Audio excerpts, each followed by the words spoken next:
मोदी सरकार प्रधानमंत्री नहीं, वो प्रधानमंत्री के रूप में गुंडा क्रिमिनल बलात्कारी है। स्मृति ईरानी सिलेंडर लेके सदन में ऐसे ऐसे मुंह में फेविकॉल लगाई हुई हैं। मोदी जी 77 दिन कहाँ सोए हुए थे और ये 77 दिन से विदेश घूम रहे थे। कौन है बीजेपी?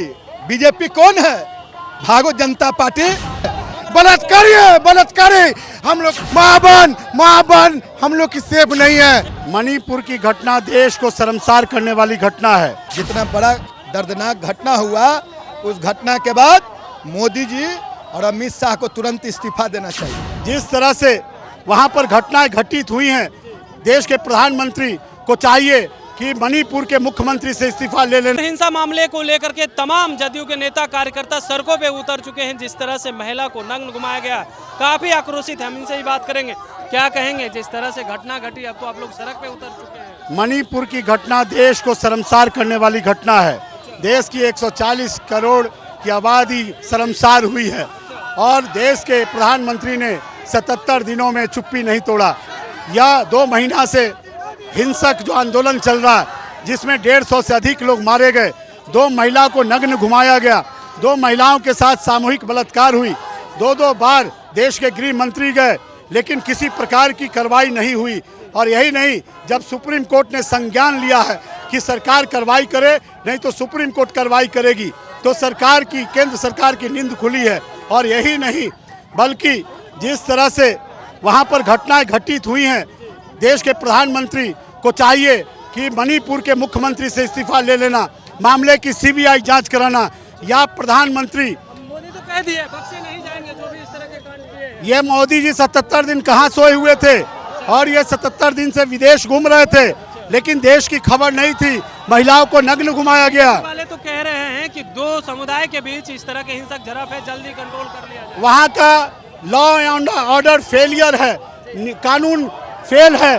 गृह मंत्री के जाने के बाद भी अगर कहीं दंगा नहीं रुकता है, तो यह गृह मंत्री को जिम्मेवारी लेकर इस्तीफा दे देना चाहिए। गृह मंत्री जी को जिम्मेवारी लेकर इस्तीफा दे देना चाहिए। सबसे पहले वो तस्वीर देखिए, किस तरह से जो है जदयू के तमाम लोग विरोध प्रदर्शन कर रहे हैं। और भी लोगों से बात करेंगे, क्या कुछ कहते हैं जिस तरह से ये घटना घटी है, वहाँ को लेकर के क्या इस्तीफे की मांग कर रहे हैं।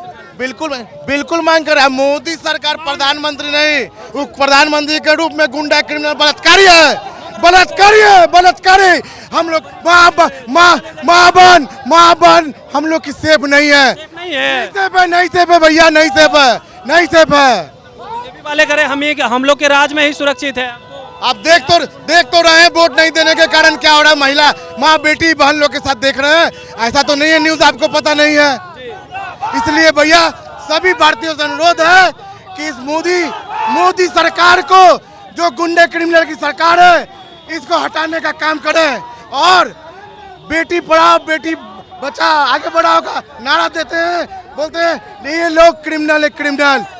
महिलाओं का इज्जत नहीं करना जानते हैं, सम्मान नहीं करना चाहते हैं, नहीं जानते हैं मोदी सरकार। हम और लोगों से भी बात करेंगे। जिस तरह से लगातार नारेबाजी की जा रही है, देखिए छोटू सिंह भी है, क्या कहेंगे छोटू सिंह जी? आप तो सड़कों पे उतर। पूरे देश की जनता 56 इंच के खोज रहा है। कहाँ गए 56 इंच? बड़का बयान। स्मृति ईरानी सिलेंडर लेके सदन में ऐसे ऐसे मुंह में फेविकॉल लगाई हुई हैं। देश की महिलाएं के बख्शे नहीं जाएंगे, माफ नहीं किए जाएंगे। माने बलात्कार होने के बाद बख्शे नहीं जाएंगे कि पहले सुरक्षा दीजिएगा। जितना बड़ा दर्दनाक घटना हुआ, उस घटना के बाद मोदी जी और अमित शाह को तुरंत इस्तीफा देना चाहिए। इस बार 2024 में जनता सबक सिखा देगी। 24 में सबक सिखा देगी और नरभसा गए हैं मोदी जी। हाँ, आप देखिए फोटो महागठ। तो कह रहे 2 समुदाय के बीच झड़प हुई। जिस तरह कौन है बीजेपी? बीजेपी कौन है? भागो जनता पार्टी। बीजेपी ने जब से, अरे बीजेपी को जनता खोज रही है। जिस तरह से धनतेरस में झाड़ू से बाहर आ जाता है ना गंदा, उसी तरह से इस बार भाजपा को बाहर आया जाएगा 2024 में। एकदम हम नहीं बहारेंगे, देश की जनता बहारेगी, देश की जनता। जी, देश की जनता। क्या कहेंगे राजीव रंजन जी? देखिए, भारतीय जनता पार्टी बड़का झूठा पार्टी है। जो 2 महिलाओं का रेप हुआ, जो महिलाएं को नंगा नाच नगाया गया, नंगा घुमाया गया, उसके बारे में सरकार को जानकारी 4 मई से थी 78 दिन तक छुपा के रखी ताकि मामला बाहर नहीं चला जाए। आप इमेजिन कीजिए ऐसा घिनौना अगर चीज़ उनके पास पता था और नहीं किया तो इससे ज़्यादा गलत अन्याय महिलाओं के साथ नहीं हो सकता। लगातार महिलाओं के खिलाफ है। जो रेसलर्स से मौजूद थे उन्होंने कितना भी कोशिश किया, कितना भी किया, अल्टीमेटली सुप्रीम कोर्ट के ऑर्डर पे उन्होंने इंक्वायरी किया। इसमें भी सुप्रीम कोर्ट के ऑर्डर पे किया। लेकिन मोदी सरकार तो अब कह रही है बख्शे नहीं जाएंगे, माफ नहीं किया जाएगा। अच्छा, सिंपल लॉजिक है। 78 दिन के बाद जो मामला एक्सपोज हो गया है, अगर उसको भी नहीं कहेंगे कि हम नहीं छोड़ेंगे तो अब उसके इसे तो यही होगा ना कि हम कुछ भी हो मैं इसके खिलाफ एक्शन नहीं लूँगा, यही ना कह सकते हैं और तो कुछ नहीं। ये एक्शन नहीं ले रहे हैं। नहीं, एक्शन 78 दिन तक नहीं ली। उनको जानकारी थी, उनको मालूम था, होम मिनिस्टर वहाँ थे तो उनको जानकारी थी। जानबूझ के उन्होंने 78 दिन तक नहीं लिया ताकि मामला। आप लोग क्या मांग कर रहे हैं? भाई तुरंत प्राइम मिनिस्टर को और होम मिनिस्टर को रिजाइन कर देना चाहिए। महिलाओं के अत्याचार, महिलाओं का उत्पीड़न के संपत्ति में महिलाओं के उत्पीड़न और जिस तरह से रेप वाले मामले हुए हैं उसको लेकर के मोदी सरकार को इस्तीफा दे देना चाहिए। तो अभी तक के लिए इतना ही। मैं हूं कमलेश।